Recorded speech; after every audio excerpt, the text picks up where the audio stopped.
ఓం శాంతి. Murali date 3/5/2025. ఈరోజు బాబా చెప్తున్నారు, ఎవరికి వాళ్ళు రాజ్య తిలకాన్ని పెట్టుకోవాలి. దానికి అర్హతను సంపాదించండి. ఎంత బాగా చదువుకుంటామో, ఎంత బాగా శ్రీమతం అనుసారంగా నడుస్తామో అంత రాజ్య తిలకం లభిస్తుంది. మన జీవితంలో రావణ సంస్కారం కనపడకుండా ఉండాలంటే మనమందరం ఆత్మలము. ఈ సాధన బాగా చెయ్యాలి. వీళ్ళు స్త్రీలు, వీళ్ళు పురుషులు అని కాదు, అందరూ ఆత్మలు. శివ్ బాబా బ్రహ్మ ద్వారా మనందరికీ వారసత్వాన్ని ఇస్తున్నారు. ఇది గుర్తుంటే రావణ సంస్కారాలు తొలగిపోతాయి. మేమందరము ఒక్క తండ్రి పిల్లలము, ఇది అర్థం కావాలి. అప్పుడు పవిత్ర జీవితాన్ని గడపటం కూడా, పవిత్ర దృష్టికి కూడా ఇది చాలా బాగా ఉపయోగపడుతుంది. ఏంటి? ఒక్క తండ్రి పిల్లలము అందరము అని అర్థం అవ్వాలి. సుపుత్రులుగా అయ్యి చూపించండి. నడవడిక చాలా రాయల్గా ఉండాలి. బాబా కార్యాల్లో పూర్తి సహాయకులుగా అవ్వాలి. మనమందరం విద్యార్థులం. మన టీచర్ స్వయంగా భగవంతుడు. ఆయనే స్వయంగా మనందర్నీ చదివిస్తున్నారు. ఈ సంతోషంలో శ్రద్ధగా బాగా చదువుకోండి. ఎప్పుడూ కూడా పురుషార్థంలో నిరుత్సాహపడకూడదు. మనమందరం మాస్టర్ రచయితలం. మన యొక్క రచన ఈ త్రిమూర్తి శక్తులు: మనస్సు, బుద్ధి, సంస్కారం. వీటిని మన సహయోగిగా మార్చుకోవాలి. రాజు కార్యం చెయ్యరు, చేయిస్తారు. అలానే ఆత్మ చేయిస్తూ ఉంటుంది. ముఖ్యంగా ఈ 3 శక్తుల ద్వారా. ఎవరం మనం? మాస్టర్ రచయితలం. మనస్సు, బుద్ధి, సంస్కారాన్ని, సాకార కర్మేంద్రియాలని సరైన మార్గంలో నడిపించాలి. అవ్యక్త పాలన యొక్క వరదానం యొక్క అధికారం పొందాలి అంటే స్పష్టవాదిగా కండి. ఎవరం మనందరం? మాస్టర్ రచయితగా అయ్యి మనస్సు, బుద్ధి, సంస్కారాలను సరైన దారిలో నడిపించేవారిమే. ఈ రోజటి మధుర మహావాక్యాలు: మధురమైన పిల్లలు, మిమ్మల్ని మీరు రాజ్య తిలకాన్ని ఇచ్చుకునేందుకు అర్హులుగా తయారు చేసుకోండి. ఎంతగా చదువుకుంటారో, శ్రీమతంపై నడుస్తారో అంతగా రాజ్య తిలకం లభిస్తుంది. ప్రశ్న: ఏ స్మృతిలో ఉన్నట్లయితే రావణత్వపు స్మృతి విస్మృతి అయిపోతుంది? జవాబు: మేము ఆత్మలము. మేము స్త్రీ పురుషులం కాదు. మేము పెద్ద తండ్రి శివ్ బాబా నుండి చిన్న తండ్రి బ్రహ్మా బాబా ద్వారా వారసత్వాన్ని తీసుకుంటున్నాము అన్న స్మృతి సదా ఉండాలి. ఈ స్మృతి రావణత్వపు స్మృతిని మరిపింపచేస్తుంది. మేము ఒక్క తండ్రి పిల్లలము అన్న స్మృతి కలిగినాక ఇక రావణత్వపు స్మృతి సమాప్తమైపోతుంది. ఇది కూడా పవిత్రంగా ఉండేందుకు చాలా మంచి యుక్తి. కానీ ఇందులో శ్రమించాలి. పాట: నిన్ను పొంది మేము సర్వము పొందాము. ఓం శాంతి. ఆత్మిక తండ్రి కూర్చొని ఆత్మిక పిల్లలకు అర్థం చేయిస్తారు. అందరూ భృకుటి మధ్యలోనే తిలకాన్ని దిద్దుతారు. దీనిపై ఒకటేమో ఆత్మ నివాసం ఉంది, అలాగే రాజ్య తిలకాన్ని కూడా ఇక్కడే దిద్దుతారు. ఇది ఆత్మకి గుర్తు. ఇప్పుడు ఆత్మకు బాబా ఇచ్చే స్వర్గ వారసత్వం కావాలి. విశ్వరాజ్య తిలకం కావాలి. సూర్యవంశీ, చంద్రవంశీ, మహారాజు, మహారాణులుగా అయ్యేందుకు చదువుకుంటారు. ఇది చదువుకోవటము అనగా మీకోసం మీరు రాజ్య తిలకాన్ని దిద్దుకోవటం. మీరు చదువుకునేందుకు ఇక్కడికి వచ్చారు. ఏ ఆత్మ అయితే ఇక్కడ నివాసం ఉంటుందో తాను బాబా మేము మీ నుండి విశ్వ స్వరాజ్యాన్ని తప్పకుండా పొందుతాము అని అంటుంది. ప్రతి ఒక్కరూ తమ కోసం తాము పురుషార్థం చెయ్యాలి. బాబా మేము ఇటువంటి సుపుత్రులుగా అయ్యి చూపిస్తాము. మేము ఎలా నడుచుకుంటున్నామో మీరు మా నడవడికను చూస్తూ ఉండండి అని అంటారు. మేము స్వయానికి రాజ్య తిలకాన్ని ఇచ్చుకునేందుకు అర్హులుగా అయ్యామా లేదా అని మిమ్మల్ని మీరు పరిశీలించుకోవచ్చు. పిల్లలైన మీరు బాబాకు సుపుత్రులుగా అయ్యి చూపించండి. బాబా మేము మీ పేరుని తప్పకుండా ప్రఖ్యాతం చేస్తాము. మేము మీ సహాయకులుగా సహాయకులుగా అయ్యి భారతదేశంపై రాజ్యం చేస్తాము. భారతవాసులు ఇది మా రాజ్యము అని అంటారు కదా, కానీ పాపం వారికి తాము ఇప్పుడు విషయ వైతరణి నదిలో ఉన్నాము అని తెలియదు. ఆత్మలైన మన రాజ్యమైతే లేదు. ఇప్పుడైతే ఆత్మ తలక్రిందులుగా వ్రేలాడుతుంది. తినేందుకు కూడా ఏమీ లభించదు. ఎప్పుడైతే ఇటువంటి పరిస్థితి ఏర్పడుతుందో అప్పుడు నా పిల్లలకు తినటానికి కూడా ఏమీ లభించటం లేదు. ఇప్పుడు నేను వెళ్లి వారికి రాజయోగాన్ని నేర్పిస్తాను అని బాబా అంటారు. కావున రాజయోగాన్ని నేర్పించటానికి బాబా వస్తారు. పిల్లలు అనంతమైన తండ్రిని స్మృతి చేస్తారు. వారు కొత్త ప్రపంచాన్ని రచించే తండ్రి. బాబా పతిత పావనుడు కూడా, అలాగే జ్ఞాన సాగరుడు కూడా. ఈ విషయం మీ బుద్ధిలో తప్ప ఇంకా ఎవరి బుద్ధిలోనూ లేదు. తప్పకుండా మన తండ్రి జ్ఞాన సాగరుడు, సుఖ సాగరుడు అని కేవలం పిల్లలైన మీకే తెలుసు. ఈ మహిమను పక్కాగా గుర్తుంచుకోండి, మర్చిపోకండి. ఇది బాబా మహిమ కదా. బాబా పునర్జన్మ రహితుడు. కృష్ణుడు మహిమ పూర్తిగా వేరు. ప్రైమ్ మినిస్టర్ మహిమ, ప్రెసిడెంట్ మహిమ వేరువేరుగా ఉంటుంది కదా. నాకు కూడా ఈ డ్రామాలో ఉన్నతోన్నతమైన పాత్ర లభించింది అని బాబా అంటారు. ఇది అనంతమైన డ్రామా అని, అలాగే ఈ డ్రామా ఎంతో డ్రామాలో నటించే పాత్రదారులకు తెలియాలి కదా.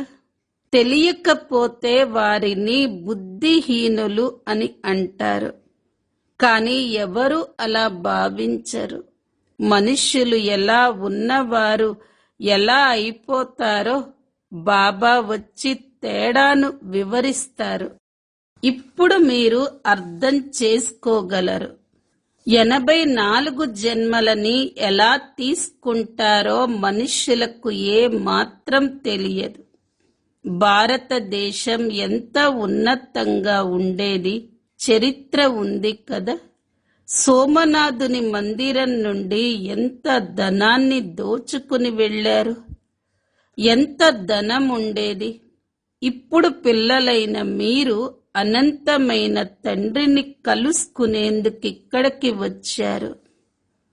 శ్రీమతంపై నడుస్తూ బాబా నుండి రాజ్య తిలకాన్ని తీసుకునేందుకు వచ్చామని పిల్లలకు తెలుసు.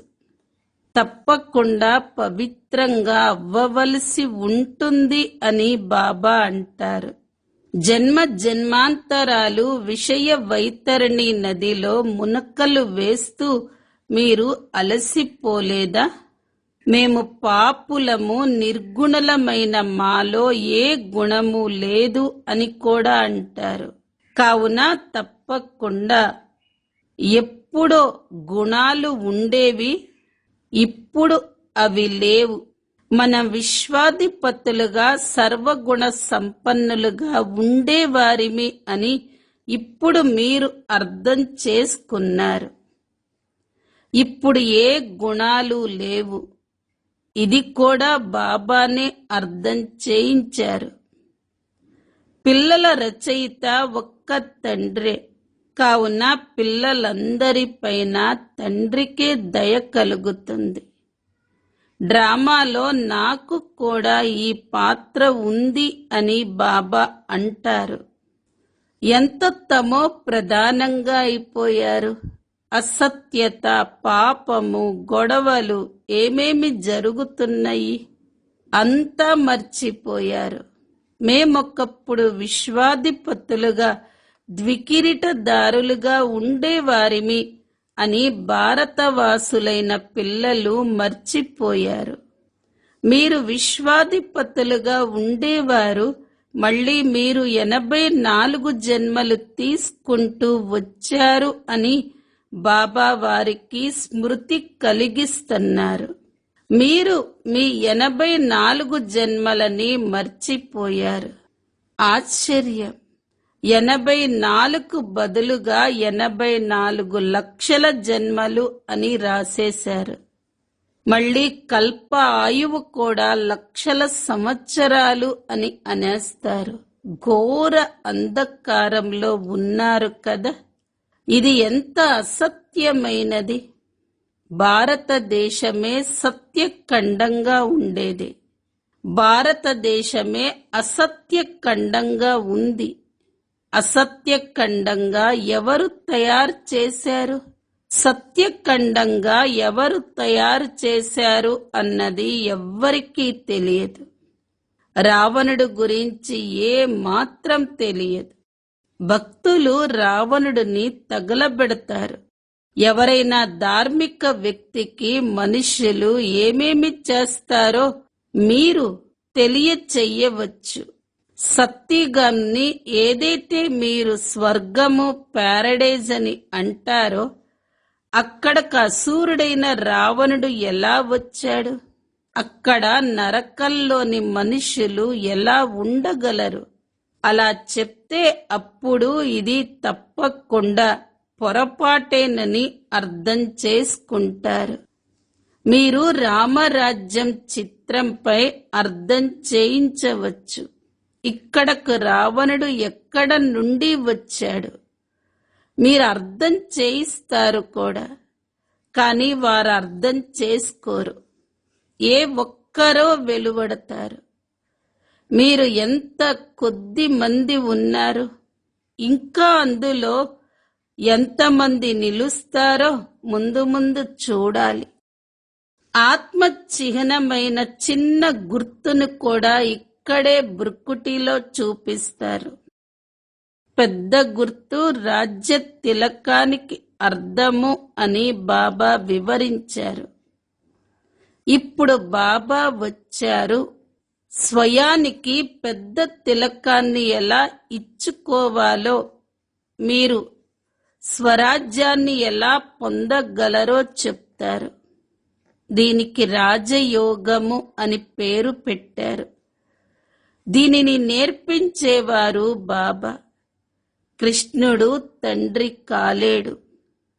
అతను చిన్న పిల్లవాడు.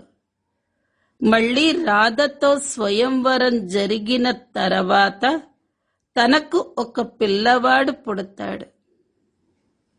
కృష్ణుడికి ఇంతమంది రాణులను చూపించారు. అవన్నీ అసత్యమైనవి కదా.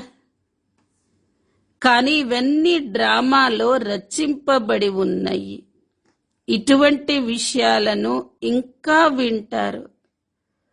ఆత్మలైన మనం పాత్రను అభినయించేందుకు ఏ విధంగా పైనుండి వస్తామో ఇప్పుడు పిల్లలైన మీ బుద్ధిలో ఉంది.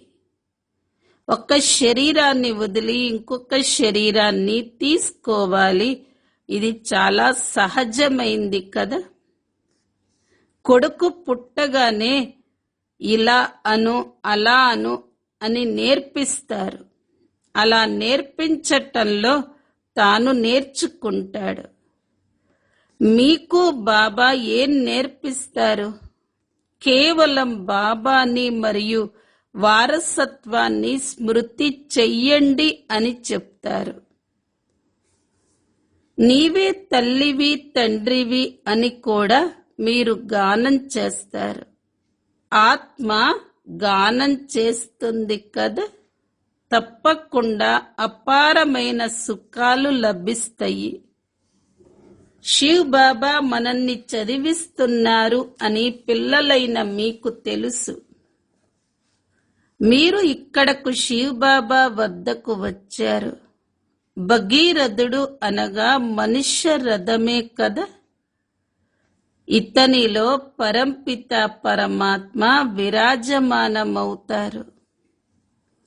కాని ఆ రథం పేరేమిటి? వారి పేరు బ్రహ్మ అని ఇప్పుడు మీరు తెలుసుకున్నారు. ఎందుకంటే బ్రహ్మ ద్వారా బ్రాహ్మణులను రచిస్తారు కదా. మొదట పిలక అయిన బ్రాహ్మణులే ఉంటారు. ఆ తర్వాత దేవతలు. మొదట బ్రాహ్మణులు కావాలి. కావుననే విరాట రూపాన్ని కూడా చూపించారు. బ్రాహ్మణులైన మీరే మళ్ళీ దేవతలుగా అవుతారు. బాబా బాగా అర్థం చేయిస్తారు. అయినా మళ్ళీ మర్చిపోతారు. మేము ఆత్మలము, మేము స్త్రీ పురుషులం కాము అని సదా గుర్తుంచుకోండి. మేము పెద్ద తండ్రి శివ్ బాబా నుండి చిన్న తండ్రి బ్రహ్మా బాబా ద్వారా వారసత్వాన్ని తీసుకుంటున్నాము అని సదా స్మృతిలో ఉంచుకోండి.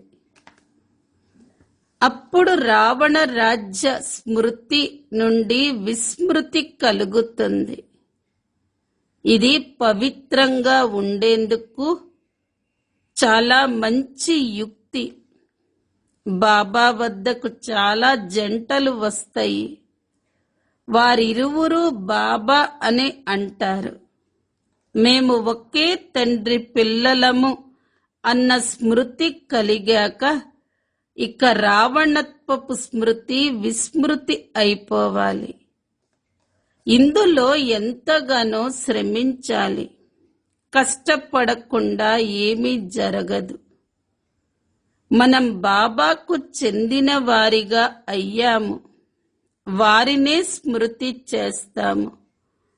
నన్ను స్మృతి చేసినట్లయితే వికర్మలు వినాశనమవుతాయి అని బాబా కూడా అంటారు.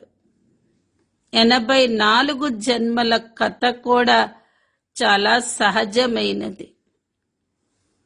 బాబాని స్మృతి చెయ్యటంలోనే శ్రమ ఉంది.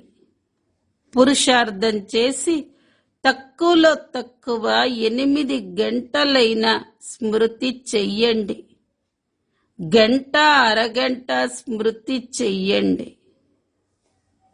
క్లాసులోకి వస్తే బాబా మనకు ఇది చదివిస్తున్నారు అన్న స్మృతి కలుగుతుంది. ఇప్పుడు మీరు తండ్రి సన్ముఖంలో ఉన్నారు కదా.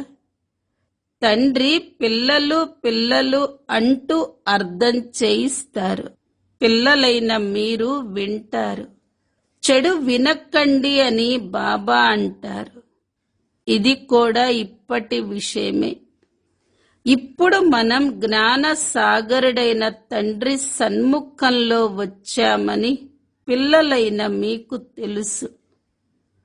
జ్ఞాన సాగరుడైన తండ్రి మీకు మొత్తం సృష్టి జ్ఞానాన్ని వినిపిస్తున్నారు. దీన్ని ఎవరన్నా తీసుకున్నా తీసుకోకపోయినా అది వారిపై ఆధారపడి ఉంది. బాబా వచ్చి ఇప్పుడు మనకు జ్ఞానాన్ని ఇస్తున్నారు. ఇప్పుడు మనం రాజయోగాన్ని నేర్చుకుంటాము. ఆ తర్వాత ఇంకా ఏ శాస్త్రాలు మొదలైన భక్తి అంశాలేవీ ఉండవు. భక్తి మార్గంలో జ్ఞానం అంశం మాత్రం కూడా లేదు. అలాగే జ్ఞాన మార్గంలో భక్తి అంశం మాత్రం కూడా ఉండదు. జ్ఞాన సాగరుడెప్పుడైతే వస్తారో అప్పుడే వారొచ్చి జ్ఞానాన్ని వినిపిస్తారు. వారి జ్ఞానం ఉన్నదే సద్గతి కోసం. సద్గతి దాత ఒక్కరే. వారొచ్చి జ్ఞానాన్ని వినిపిస్తారు. వారినే భగవంతుడు అని అంటారు. అందరూ ఒక్క పతిత పావనుడునే పిలుస్తారు. మళ్ళీ ఇతరులెవరైనా ఎలా ఉండగలరు? ఇప్పుడు బాబా ద్వారా పిల్లలైన మీరు సత్యమైన విషయాలని వింటున్నారు. పిల్లలు, నేను మిమ్మల్ని ఎంత షావుకారులుగా చేసి వెళ్ళాను. ఇది 5000 సంవత్సరాల విషయం. మీరు ద్వికిరీటదారులుగా ఉండేవారు. పవిత్రత కిరీటం ఉండేది. మళ్ళీ ఎప్పుడైతే రావణ రాజ్యం వస్తుందో అప్పుడు మీరు పూజారులుగా అయిపోతారు అని బాబా వినిపించారు. ఇప్పుడు బాబా చదివించేందుకు వచ్చారు. కావున వారి శ్రీమతంపై నడవాలి. ఇతరులకు కూడా అర్థం చేయించాలి. నేను ఈ శరీరాన్ని అద్దెకు తీసుకోవలసి ఉంటుంది అని బాబా అంటారు. శ్రమంతా ఒక్కరిదే. నేను కేవలం వారి రథాన్ని. నేను ఎద్దునేమీ కాను. బలిహారమంతా మీదే. బాబా మీకు వినిపిస్తారు. మధ్యలో నేను వింటాను. నా ఒక్కడికి ఎలా వినిపిస్తారు? మీకు వినిపిస్తారు. అలాగే నేను కూడా వింటాను. ఇతను కూడా పురుషార్థియే, విద్యార్థియే. మీరు కూడా విద్యార్థులే. ఇతడు కూడా చదువుతాడు. బాబా స్మృతిలో ఉంటాడు. ఎంతటి సంతోషంలో ఉంటారు. లక్ష్మీనారాయణలను చూసినప్పుడు నేను ఇలా అవ్వనున్నాను అన్న సంతోషం కలుగుతుంది. స్వర్గంలో యువరాజులుగా యువరాణులుగా అయ్యేందుకే మీరు ఇక్కడికి వచ్చారు. లక్ష్యం, ఉద్దేశం కూడా ఉంది. చదివించే వారు కూడా ఉన్నారు. అయినా అంతటి సంతోషం ఎందుకు కలగదు? లోపల ఎంతో సంతోషం ఉండాలి. బాబా నుండి మనం కల్పకల్పం వారసత్వాన్ని తీసుకుంటున్నాం. ఇక్కడ జ్ఞాన సాగరుడు దగ్గరకి వస్తాము. ఇందులో నీటి విషయమేమీ లేదు. ఇక్కడ బాబా సన్ముఖంగా అర్థం చేయిస్తున్నారు. మీరు కూడా ఈ దేవతలుగా అయ్యేందుకు చదువుతున్నారు. ఇప్పుడు మనం ఇంటికి వెళుతున్నామని పిల్లలైన మీకు ఎంతో సంతోషం ఉండాలి. ఇప్పుడు ఎవరు ఎంతగా చదువుకుంటే అంతగా ఉన్నత పదవిని పొందుతారు. ప్రతి ఒక్కరూ తమ తమ పురుషార్థాన్ని చెయ్యాలి. నిరుత్సాహపడకండి. ఇది చాలా పెద్ద లాటరీ. అర్థం చేసుకుంటూ కూడా ఆశ్చర్యవంతులై పారిపోయి చదువుని వదిలేస్తారు. మాయ ఎంత ప్రబలమైనది. అచ్చా, మధురాతి మధురమైన ఆత్మిక పిల్లలకు మాతా పిత బాప్ దాదాల ప్రియ స్మృతులు మరియు గుడ్ మార్నింగ్. ఆత్మిక పిల్లలకు ఆత్మిక తండ్రి నమస్తే.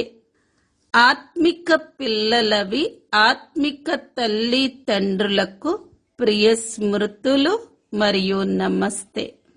ధారణ కోసం ముఖ్య సారం. మొదటి పాయింట్, స్వయాన్ని రాజ్య తిలకాన్ని ఇచ్చుకునేందుకు అర్హులుగా చేసుకోవాలి. సుపుత్రులుగా ఈ ప్రమాణాన్ని ఇవ్వాలి. నడవడికను చాలా రాయల్గా ఉంచుకోవాలి. బాబాకు పూర్తి సహాయకులుగా అవ్వాలి. రెండో పాయింట్, మనం విద్యార్థులం, భగవంతుడు మనల్ని చదివిస్తున్నారు అన్న ఈ సంతోషంలో చదువును చదవాలి. ఎప్పుడూ పురుషార్థంలో నిరుత్సాహకులుగా అవ్వకూడదు. వరదానం, తమ అధికారపు శక్తి ద్వారా త్రిమూర్తి రచనను సహయోగిగా చేయించే మాస్టర్ రచయిత భవ. త్రిమూర్తి శక్తులు అంటే మనస్సు, బుద్ధి, సంస్కారాలు. ఇవి మాస్టర్ రచయితలైన మీ రచనలు. వీటిని మీ అధికారపు శక్తితో సహయోగిగా తయారు చేసుకోండి. రాజు కార్యం చెయ్యడు, చేయిస్తాడు. తాను చేసే రాజ్య కార్య వ్యవహారం వేరుగా ఉంటుంది. అలా ఆత్మ కూడా చేయించేది, చేసేవి విశేషమైన ఈ త్రిమూర్తి శక్తులు. కావున మాస్టర్ రచయిత అన్న వరదానాన్ని స్మృతిలో ఉంచుకొని త్రిమూర్తి శక్తులను మరియు సాకార కర్మేంద్రియాలను సరైన మార్గంలో నడిపించండి. స్లోగన్, అవ్యక్త పాలన యొక్క వరదానపు అధికారాన్ని తీసుకునేందుకు స్పష్టవాదిగా అవ్వండి.